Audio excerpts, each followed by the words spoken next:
ఓం నమ శివాయ. శ్రీశైల మల్లికార్జున మేడారం సమ్మక్క సారక్క చెలుకూరు బాలాజీ స్వామి. ఓం నమ శివాయ. గోపురం టీవీ చూసే వాళ్ళ ప్రేక్షకులందరికీ నమస్కారం. నా పేరు రామ్ శాస్త్రి. చిలక జోషం అంటండి ఆ కాలంలో ఉంది, ఇప్పుడు గుడుక ఉంది, ఇక ముందు గుడుక నడుస్తుంది. చిలక జోషం అంటే నిజం ఉందండి, నమ్మండి, వినండి.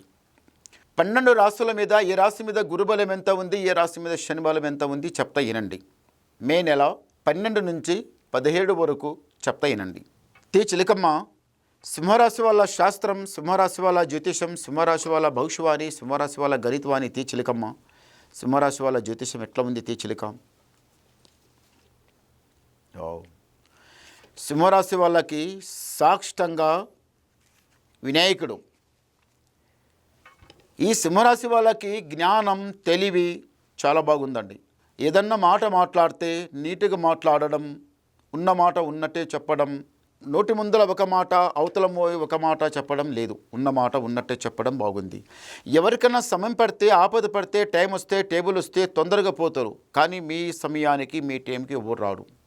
ఇచ్చింది తొందరగా తిరిగి రాదు. ఎవరికన్నా 10 రూపాయలు నమ్మి మీరు ఇస్తే సింహరాశి వాళ్ళు, అది పెద్ద కొట్లాడవుతుంది. ఇష్టముండు, నువ్వు మెత్తి తింటలేవా, వడ్డీ తింటలేవా, నీకు ఇస్తానా, ఇయ్యనా, మునిగిపోతానా, ముంచుతానా, అది ఉల్టా పల్టా మాటలు. అది కాక నేను ఇంత నమ్మి మంచిగా ఇస్తే కదరా, ఇదేంద్రా అన్నట్టు మీరు చాలా బాధపడడం, అది కరెక్ట్ కాదు. ఈ రాశి వాళ్ళు మళ్ళీ ఒకటి ఏముందంటే మాత్రం కొన్ని రోజులు అవుతుంది, ఎలా వచ్చిన పైసా అలాగే పోతుంది. పైసా రావటం పోవటం ఉంది, కానీ ఆగటం లేదు, మనసు శాంతం ఉండటం లేదు. ఇంట్లో ఏదైనా చేద్దామంటే ఏదో ఒకటి చేస్తుంటే ఏదో ఒకటి అవుతుంది, కానీ చేయి పెట్టిన పని మాత్రం కరెక్ట్ కలిసి రావటం లేదు. ఈ సింహరాశి వాళ్ళు వ్యవసాయంలో చాలా కష్టపడుతుండ్రు. పైకి రావాలి.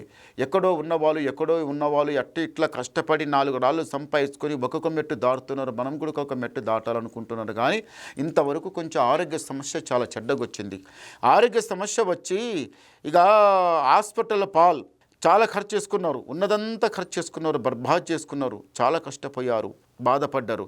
ఇప్పుడు కూడా అట్లే ఉంటుందా, ఎప్పుడు అంతేనా మా గతి, మనము పైకి వచ్చేది లేదా, పై మెట్టు లెక్కేది లేదా, అనుకుని సాగించేది లేదా, 12 ఆలోచిస్తుంటారు, 100 ఆలోచిస్తుంటారు. కానీ దేవుడు అనేవాడు ఉండడు, ఎప్పుడు కష్టపెట్టాడు, ఎప్పుడు నష్టపెట్టాడు. 15 రోజులు అమాష, 15 రోజులు పుణ్యం. ఎలుగు వస్తుంది, చీకటి వస్తుంది, మంచి వస్తుంది, చెడు వస్తుంది. కానీ కొంచెం ఆగాలి, భగవంతుని మీద భారం పెట్టి నడవాలి. ఆ 7 కొండల మెట్లు లెక్కాలని మనసులో చాలా ఉంది, లెక్కండి తప్పనిసరిగా. అనుకున్న కోరిక అనుకున్నట్టే జరుగుతుంది. ఇప్పుడు ఇంతవరకు ఇల్లు కట్టాలనుకున్నా, కొనాలనుకున్నా, లేకపోతే ఒక ప్లాట్ అన్నా కొనాలనుకున్నా అయితే లేదు కదా. ఇల్లు సమస్య చాలా చెడ్డకొచ్చి కూస్తున్నది.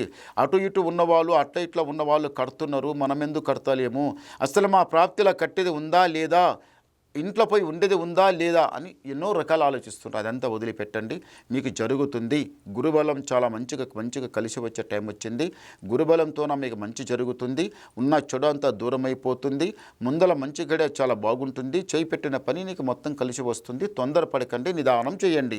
దారిద్ర్య గడియ మస్తు సతాయిచ్చింది ఇంతవరకు, ఇప్పుడు కూడా సతాయిస్తుంది. ఏదో చేస్తుంటే ఏదో జరుగుతుంది. మీ తెలివితోనా, మీ జ్ఞానంతోనా మీరు మస్తు కష్టపడుతుండే, కానీ మీరు పైకి రావడం లేదు. ఆ శ్రీమన్నారాయణ దగ్గర వెళ్ళి ఒక్కసారి తిరుమల పోయి రండి. తిరుమల పోయి వచ్చిందంటే మీ ఇంటి మీద ఉన్న కాలకంటికంతా వెళ్ళిపోతుంది. నెత్తి మీద ఉన్న దరిద్రం, ఇంటి మీద ఉన్న దరిద్రం అంతా పటాపంచలం అయిపోతుంది. ఒకసారి గవ్వలేస్తాం. ఓం నమ శివాయ. చూశారా, మంచి గవ్వలు పడ్డాయి. తూర్పు, పడమట, ఉత్తర, దక్షిణ 4 మూలలు 4 పడ్డాయి. ఈ 4 మీరు ఎక్కడికి వెళ్ళినా మీరు కరెక్ట్ సాగించుకొని వస్తారు. మీరు ఓడైతే రారు. కానీ ఏమంటే మాత్రం దారిద్ర్య గడియ నెత్తి మీద చాలా చెడ్డగుంది మీకు. ఈ సింహరాశి వాళ్ళకు ఆదాయం 5, యాయం 5, రాజపూజ ఫలం 7, అవమానం 7. చూశారా, శని మీకు చాలా చెడ్డగా వచ్చి కూస్తున్నది. శని చాలా ఎక్కువ ఉన్నది. ఏది చేసినా కలిసి రావటం లేదు. ఏదో చేస్తుంటే ఏదో జరుగుతుంది. దారిద్ర్య గడియ చాలా చెడ్డగా ఉంది. మళ్ళీ అది కాక 7 శని వచ్చి కూస్తున్నదంటే అది ఏడిపిస్తూనే ఉంటుంది. ఇంట్లో అస్సలు ఏది కలిసి రాదు. ఒకటి చేస్తే ఒకటి. ఇంట్లో అందరికీ చెప్తున్నాం, మీరు చాలా నిదానంగా ఉండాలి. సింహరాశి వల్ల మీద నెత్తి మీద దరిద్రం చాలా చెడ్డగా ఉంది. చాలా నిదానంగా ఉండాలి, ఆలోచించి నడవాలి. ఏదన్నా మాట మాట్లాడితే నీట్గా మాట్లాడాలి. నోటికొచ్చినట్టు తడమని మాట్లాడితే ఏకుకుపోయి మేకవుతుంది, పెద్ద కథ అవుతుంది.